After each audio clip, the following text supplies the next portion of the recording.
Hello, I will be reading Bobbie's sexual assault story, and before wasting any time, I'm just going to get right into it. Here is her story, Bobbie's. Bobbie is an author, storyteller, speaker, and a survivor of child sexual abuse, as known as CSA. Bobbie grew up in a strange world. Abuse was regular occurring. It was a open secret, something known but not directly dealt with, and often explained as just the way it is. Bobbie was in her teens when she first heard a therapist actually called what was happening to her abuse. According to Bobbie, it was hard to hear. She didn't want that word used in association with her mother. Bobbie continued over the years to look for ways to help herself to heal. In her 30s, she put a 12-step group for sexual abuse survivors. At first, it was a lot of work for her to just go into the room. For the first couple weeks, Bobbie could only say her name, but as soon started to share a little bit about her story. This was the first time I was openly talking about my abuse in a room full of strangers that actually spoke my language. I felt like I was heard in a different way. There was no fear in my gut that made me feel like I'd better explain myself and tell them that I didn't invite the abuse. It happened, and it was real. Everyone in the room convened this nonverbal acceptance that told me I had nothing to prove. That was pretty amazing experience. Bobbie was written a book called Learning to Take It: How I Grew Up to Accept Abuse, to help others who have experienced CSA.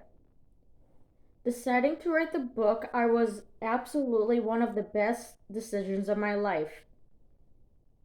Decisions, and sometimes life just creates space for you what to do you need to do.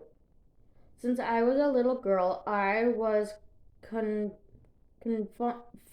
things, always looking for answers, and I kept asking questions. I really paid attention to what people said because I wanted to understand and wanted to find better ways to look at life. I took lessons that I could, but no one, but one thing that all thing that was always so present in the world and almost offensively shocking to me was this question: why women decide to stay in a abuse? Why not just leave? Bobbie, for Bobbie, that question was a punch in the gut with an impact will never went away. Through the years, I was able to talk about a lot of things, but I never had a voice to answer this question. It was just too much to attempt to verbalize. Over time, I was able to start imagining how I would answer. I felt this unity in my body and anger amount of thinking. If I'm going to answer this, then hold on. This will take a minute. And then I started to write. When Bobbie started writing, she knew exactly what she was answering. My question to the answer was, let's start when I was young. I became an abused woman because I was groomed to be one when I was a child.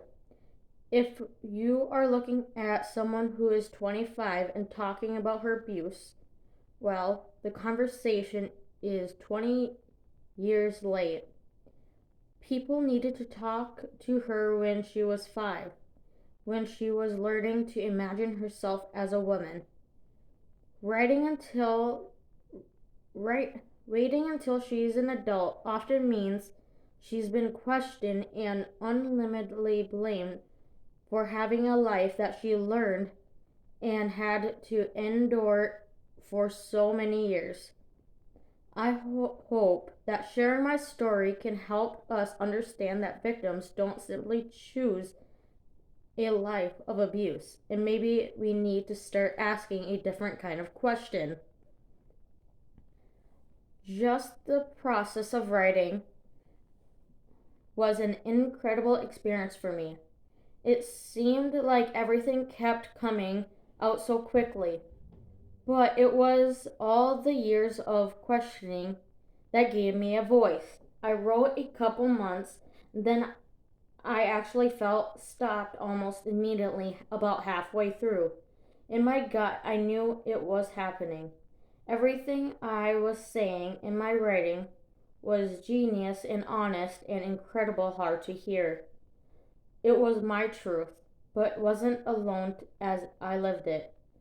I thought of my brother. We grew up together, and even though this is my story, there's no way I can tell it without acknowledging him and all he who he is in my life.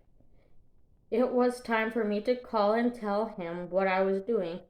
I told him what I was writing and let him know what if he doesn't feel good about it. I won't publish it, but I need to finish the work. I have such an incredible gift of my brother. He was amazing. He said, Bobbie, I know anything that you wrote would be respectful. You do what you need to do. I will support you. After that, Bobbie was able to finish the book. It was still something that helps her, and it is a tool that she and her brother used in their continued work together. As Bobbie continued to move through the healing process with her brother, she also speaks about her mother and the role of the abuse. For years, up until my mother passed, I always looking up for her to show up in ways that let me know she's my safety was a priority. It was so confusing because she did show up in some ways. She did everything as she could to do what makes sure we lived indoors and had food and clothing. We found ways to teach me an incredible amount of love and compassion.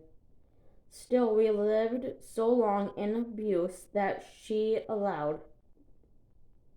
It felt impossible to reconcile living with both relatives. I had to understand that my mom came from her own trauma and the way she lived and told me that this is part of the world was true for her, part of her survival. She continues to say, as incredible painful it was, I had to learn that it was not about whether or not my mother loved me. It was about if she had to capacity to show the kind of love I needed.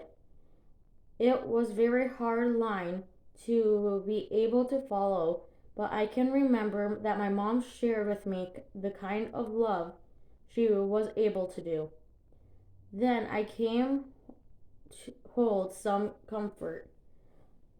Bobbie confronted her abuse, became an author, and found healing and hope along the way. She shares how she looked outside of her abuse and created a full of colors, beauty, and freedom. Take time and look at art, music, practice math, looking at things that created questions and make you beyond a medium and an answer and can suggest that there was more to the world. Maybe what's in front of me is not the only option. These kinds of questions gave me sense of investigation and permission to look outside the world I am in, which has helped immensely of my healing. It helps me to continue acknowledge my experience and to deal with my effects. If this story inspires you in any shape or form at all, please share this video, like, subscribe, and comment if you are able to and want to, and I will see you in the next video.